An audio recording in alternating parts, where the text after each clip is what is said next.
Bien, bonjour ou rebonjour. Écoutez, je souhaitais, après la conférence de presse commune que nous avons donnée avec le président Trump et nous avons pu exprimer quelques points importants, revenir peut-être plus en détail sur le G7 qui vient de se tenir. Je voulais d'abord évidemment remercier l'ensemble des chefs d'État et de gouvernement qui ont contribué à ces travaux depuis samedi soir. Au premier titre, tous les chefs d'État et de gouvernement membres du G7, mais aussi les chefs d'État que j'avais souhaité inviter, des 4 démocraties, si je puis dire, de bonne volonté que nous avons associées à la séquence biodiversité, pour partie Afrique et numérique, et les puissances africaines qui étaient présentes autour de la table, ainsi que les organisations internationales et régionales qui ont participé à ce G7. Je veux avant tout insister, comme nous l'avons fait avec le président Trump, sur la grande unité, l'esprit positif qui est sorti de ce G7. Ça ne veut pas dire qu'on est tombé d'accord miraculeusement sur tout, mais ça veut dire qu'il y a beaucoup de lignes de force et d'accords qui se sont dégagées, y compris de situations qui n'étaient pas données. Et je pense que c'est un élément important, et c'est d'ailleurs ce à quoi servent ces événements et précisément ces rassemblements de dirigeants, c'est leur utilité. Ce G7 a été constitué de 2 moments, comme nous l'avions voulu. Une première phase durant laquelle les chefs d'État et de gouvernement du G7 stricto sensu ont pu échanger des vues stratégiques sur à la fois la situation de l'économie mondiale et les grandes crises, dans un esprit extrêmement informel et en dégageant des lignes de force extrêmement synthétiques.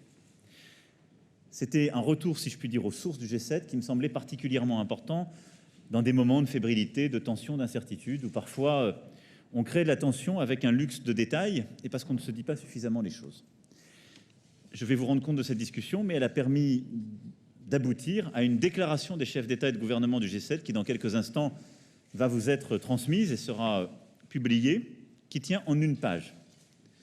Et donc celle-ci, vous pourrez la lire, parce que je suis convaincu que peu d'entre vous ont jusqu'alors lu des déclarations du G7 ou du G20. Pour en avoir négocié dans une vie antérieure, elles font 12 à 20 pages et elles sont assez techniques.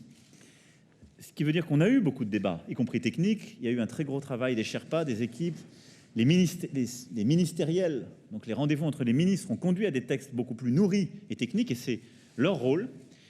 Mais cette page-là, je l'ai écrite moi-même à chaque fois après les séquences de discussion pour donc refléter nos échanges. Elle n'était pas écrite avant.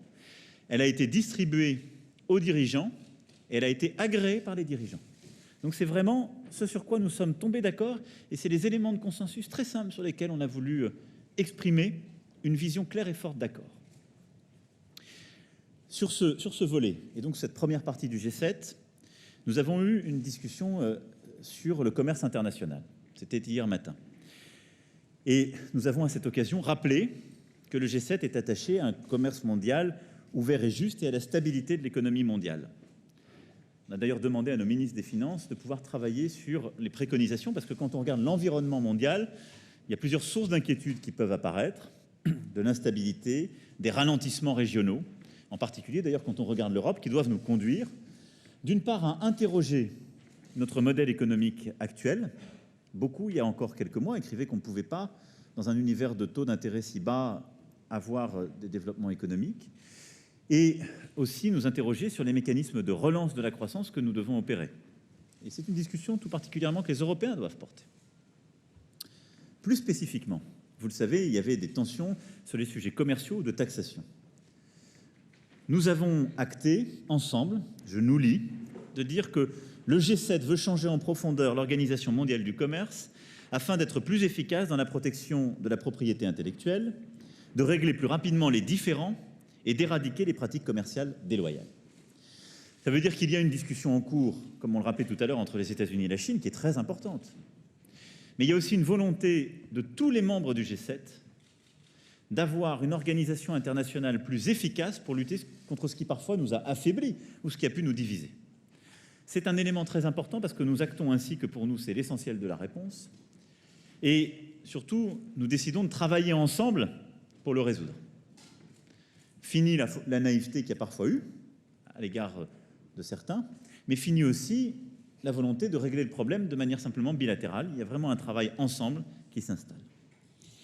L'autre point, c'est que nous avons très clairement dit ensemble que le G7 s'engage à trouver un accord en 2020 pour simplifier les barrières réglementaires et moderniser la fiscalité internationale dans le cadre de l'OCDE.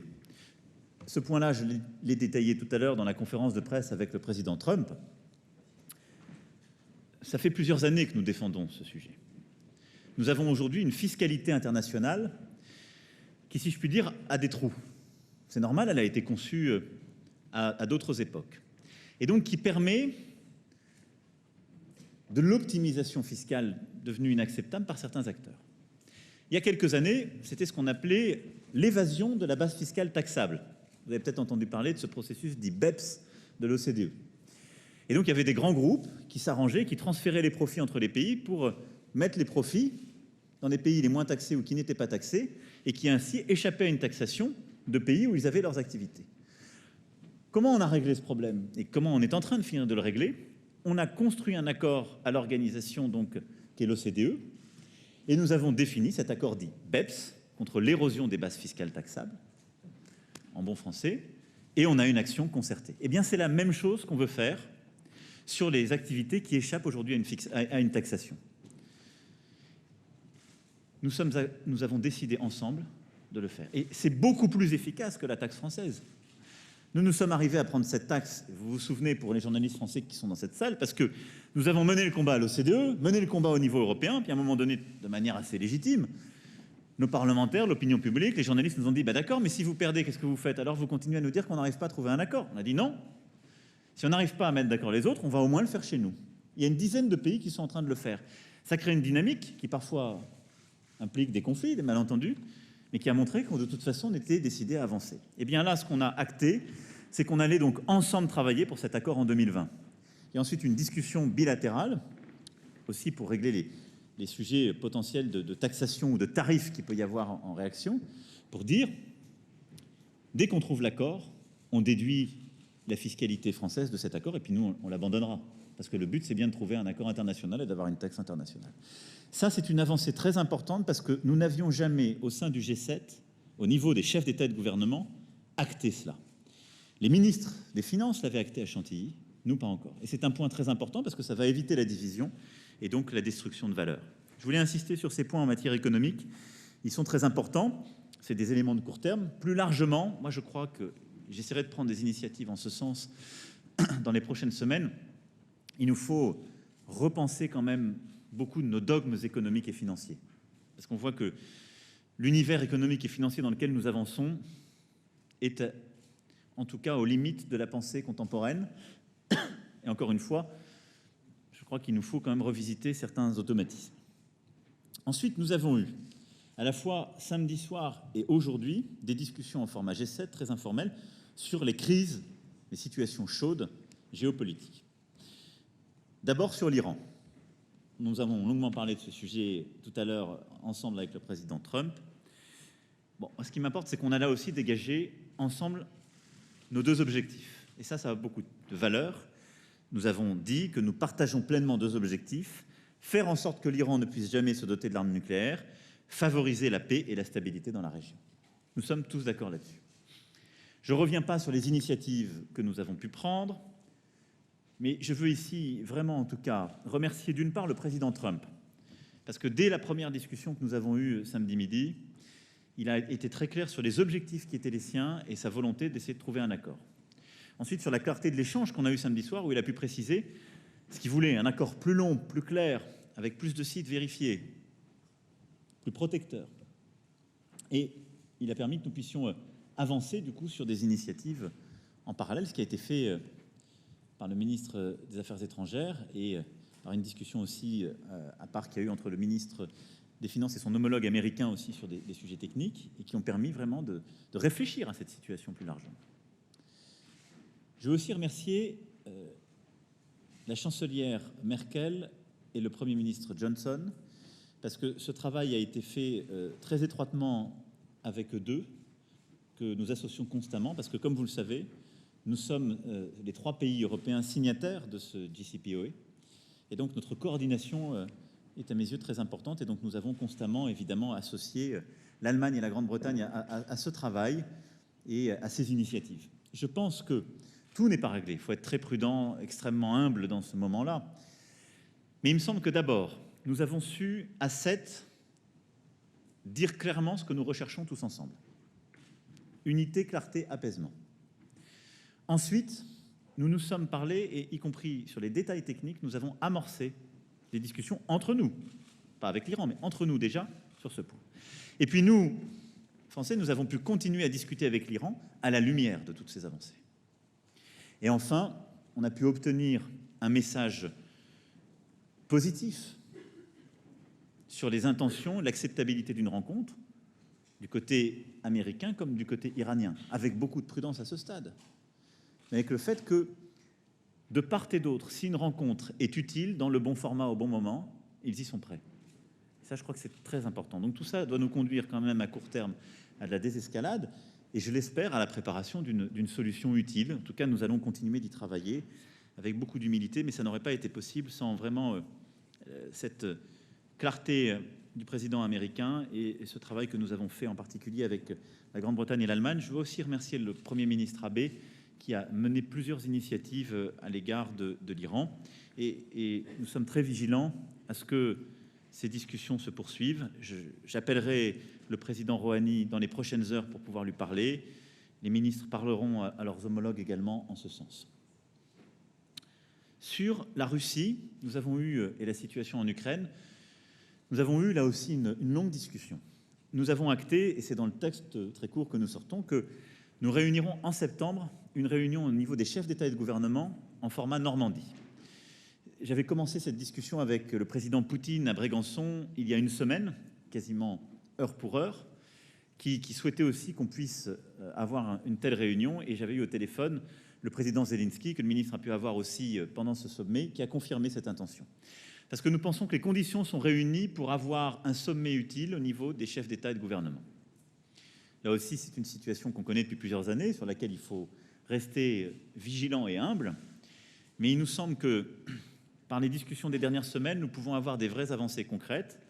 J'espère qu'elles se feront d'ailleurs pour certaines dès les prochains jours, suite aux discussions que nous avons pu avoir, mais qu'il s'agisse des sujets opérationnels sur les prisonniers, sur la ligne de front comme sur la situation politique. Nous allons nous attacher avec la chancelière à proposer des dates très rapidement au président Zelensky et au président Poutine.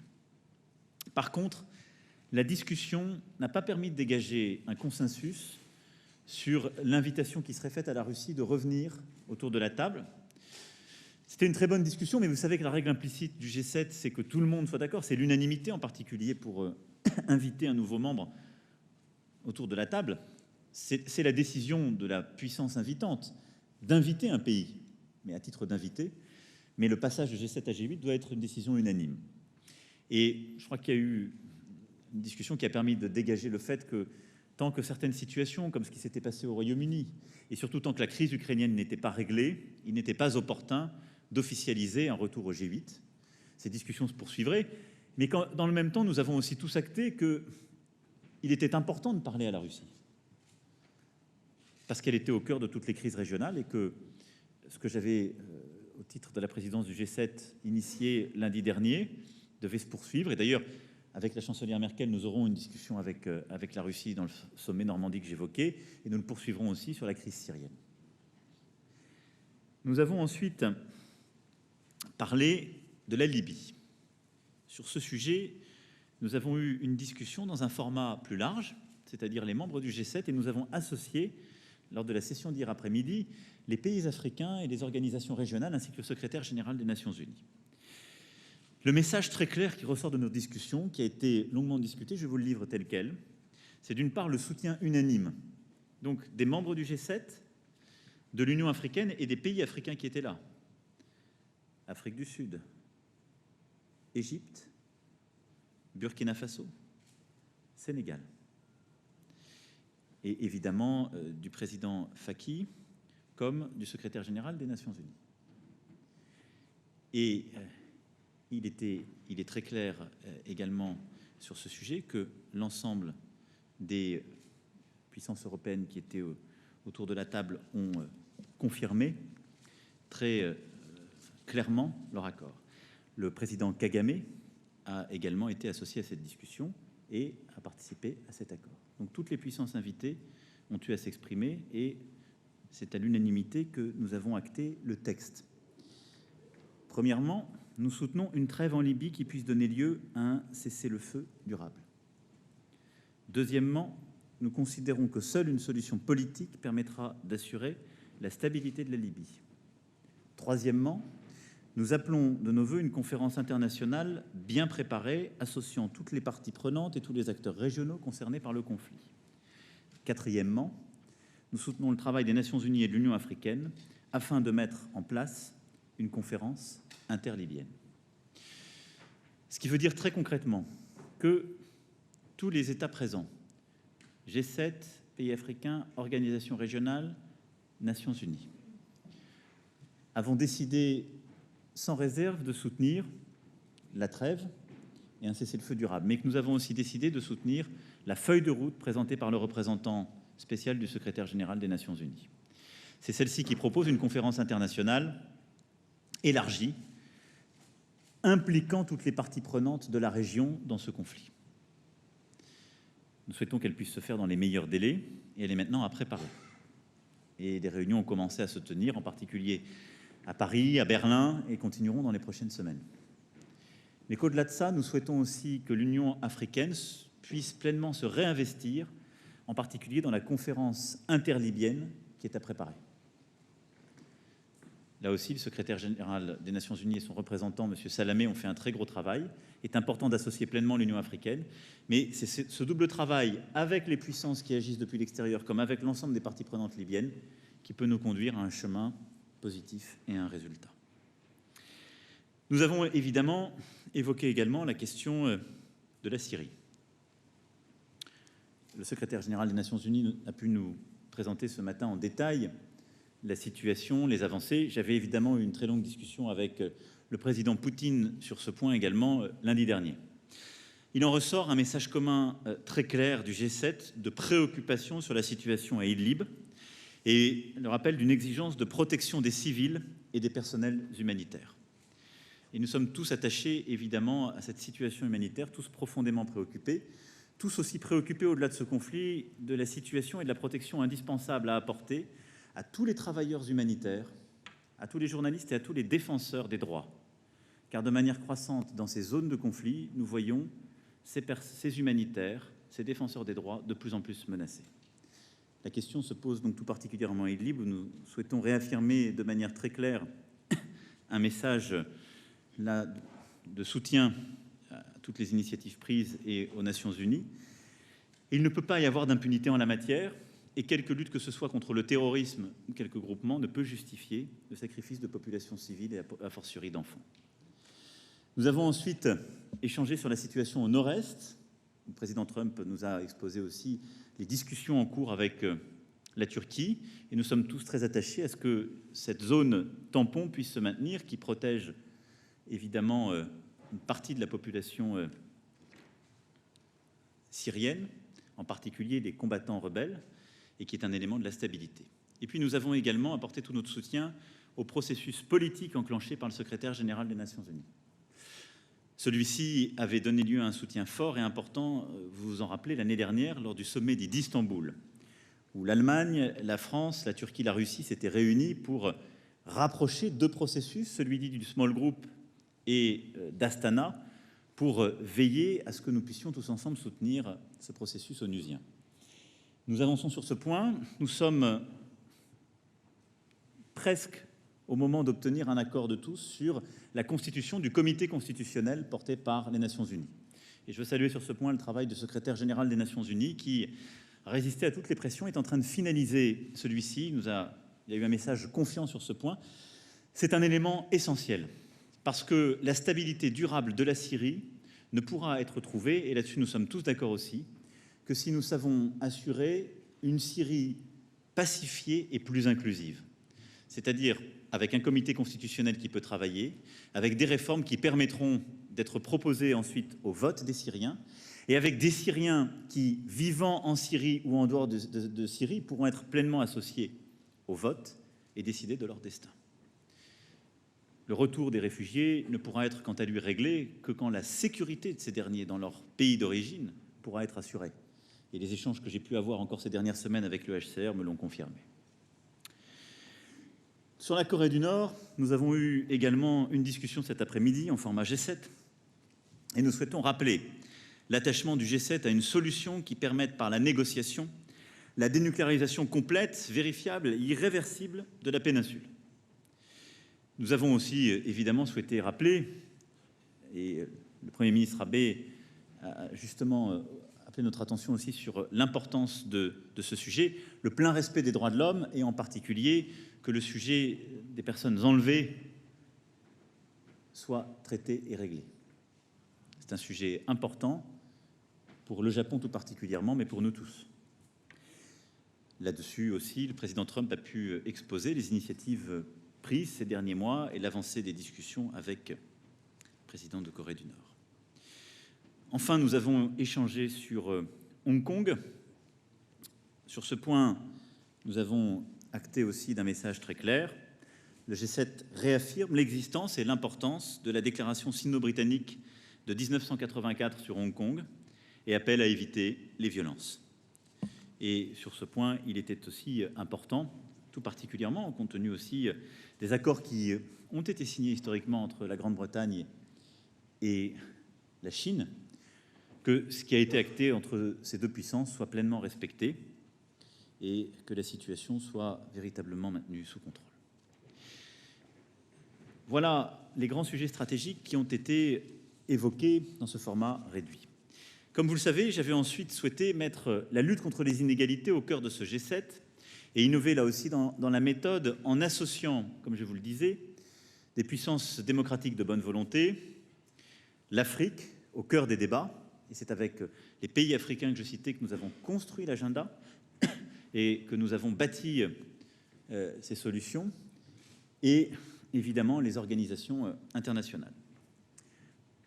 Sur ce sujet, je voulais très rapidement revenir sur quelques initiatives et là aussi vous tenir au courant. Lutter efficacement contre les inégalités contemporaines, c'est d'abord agir de manière efficace pour changer les règles, le fonctionnement de l'économie de marché des grands acteurs économiques. C'est ce que nous avons longuement discuté hier midi. Et sur ce point, plusieurs initiatives sont à souligner.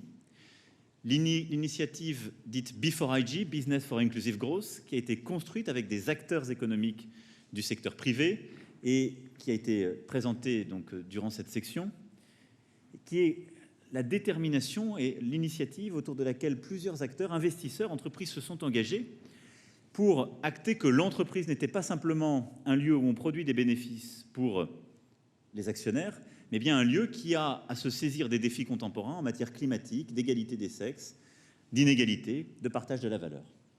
Et autour de cette initiative, les gouvernements ont pu échanger, les soutiennent pleinement. Nous avons pour la première fois aussi obtenu un texte commun de toutes les organisations internationales pour plus de coordination dans leur action contre les inégalités. C'est un sujet très important. J'avais eu l'occasion de l'évoquer lors du discours que j'avais fait à l'Organisation internationale du travail. C'est la cohérence de notre agenda global. Nous avons parfois tendance à défendre des positions quand nous sommes à l'OMC ou au FMI et à dire le contraire quand nous prenons des engagements climatiques ou quand nous sommes à l'OIT. Il est essentiel que toutes ces organisations qui travaillent en notre nom puissent se coordonner pour que nous ayons un agenda de croissance sociale et climatique. Parce que lutter contre les inégalités, c'est d'abord un agenda de justice, mais c'est aussi un agenda d'efficacité. Lorsque l'inégalité s'installe entre pays, cela crée des situations de déstabilisation, de guerre, de conflit. Mais lorsque l'inégalité s'installe au cœur des sociétés, cela affaiblit la démocratie et cela rend instable la croissance même durable de nos sociétés. C'est dans ce contexte-là aussi que nous avons décidé d'avancer sur un agenda volontariste en matière d'égalité femmes-hommes. L'égalité de genre était aussi au cœur des discussions d'hier midi. Le partenariat de Biarritz pour l'égalité a permis de tirer toutes les conclusions du très bon travail fait par le Conseil consultatif de l'égalité femmes-hommes que nous avons réuni suite à l'initiative de la présidence canadienne et qui a produit un rapport que je vous invite d'ailleurs à regarder de près en nous faisant plusieurs recommandations d'action avec là aussi un engagement que les États ont pris d'adopter des mesures nationales pour améliorer l'égalité. C'est cette idée du bouquet législatif qu'ils nous ont proposé. Et ils ont détaillé d'ailleurs les meilleures pratiques dans chaque pays. Moi-même, je me suis engagé d'ailleurs à m'inspirer de plusieurs pratiques, certaines américaines, d'autres européennes, pour améliorer l'accès à l'entrepreneuriat des femmes.